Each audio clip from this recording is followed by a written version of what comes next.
Hello everyone, welcome back to Geomorphology. In the previous session, we were discussing on mountain as the second order relief features. Today, let's look into about the plateaus as the second order relief feature, its classification and economic significance in today's present world. Plateau is an elevated tract of relatively flat land, especially or usually limited to at least one side by a steep slope falling abruptly to a lower land. You can define it in a simple word as an elevated tract area with more or less leveled land on its top. Thus, plateau has a large area on its top with steep slope on its sides. The plateaus cover about 18% of the Earth's total land area. The plateaus can be formed by a number of processes, including the upwelling of volcanic magma, extrusion of lava, and erosion by the water and the glaciers. The magma rises from the mantle, causing the ground to swell upward, and in this way, a large flat area of rock are uplifted. The plateaus can be also built up by the lava spreading outward from the cracks and the crevices and the weak areas in the crust. They can also be formed by the erosional process of glaciers on the mountain ranges, leveling them and then making it as the present day shape. Plateaus can also be called as tableland, maybe as it signifies their name. Now, let's look into the classification of the plateaus. Plateaus are classified on several bases.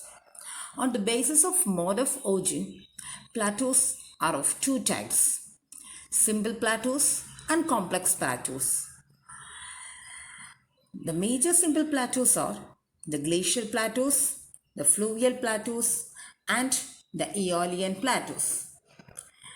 It may be pointed out that the glacial plateaus does not mean a plateau that is formed by a glacier. It means a plateau that is modified and transformed by an action of the glaciers. In most cases, the plateaus are the results only of the endogenic forces.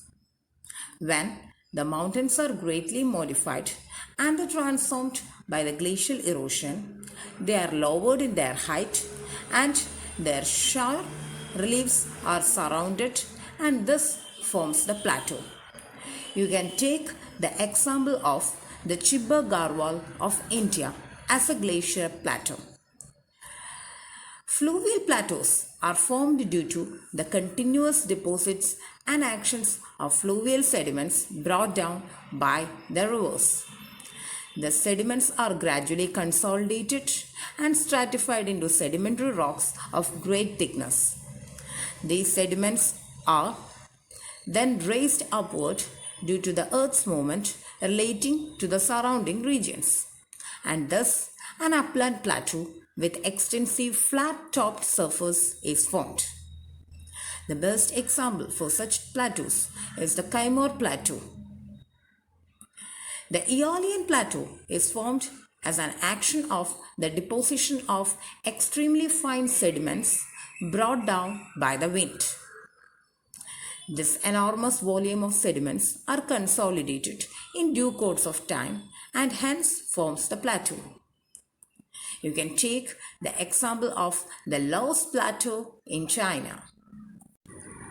Now, let's look into the compound plateaus or the complex plateaus.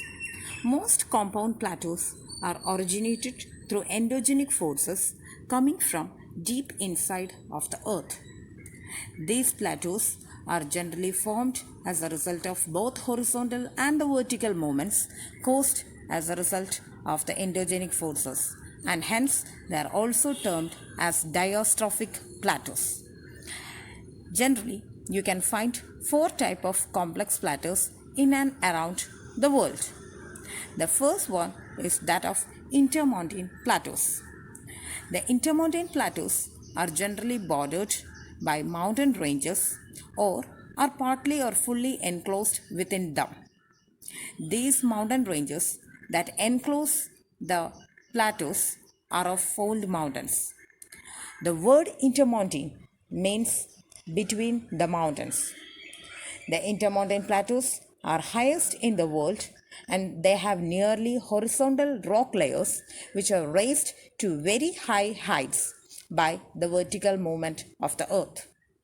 You can take the example of Tibetan Plateau as an intermountain plateau which is surrounded by the fold mountain like Himalayas, Karakoram, Kunlun and Tinsha. Piedmont Plateaus are those plateaus which are situated at the foot of a mountain and is locked on one side by a plain or a sea or an ocean. The word Piedmont denotes the meaning the foot of a mountain.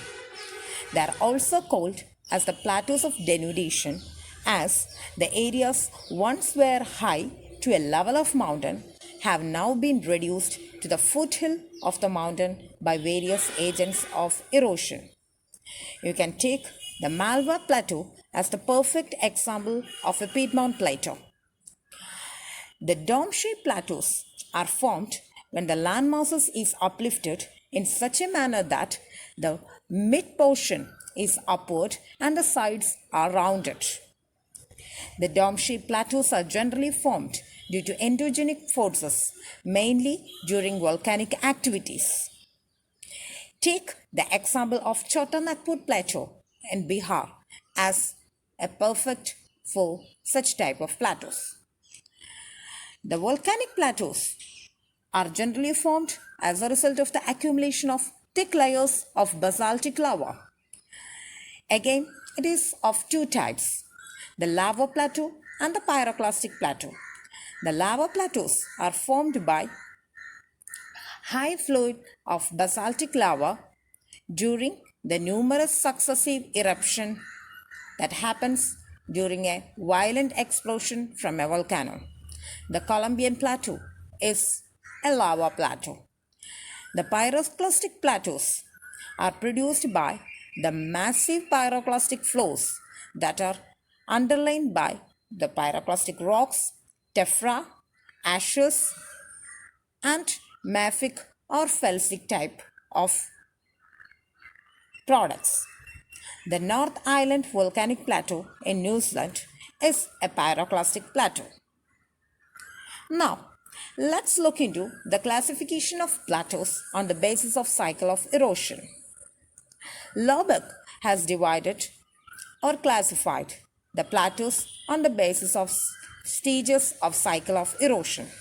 These are the young plateau, the mature plateau, the old plateau, and the rejuvenated plateau. The young plateaus are characterized by almost horizontal beds of rock.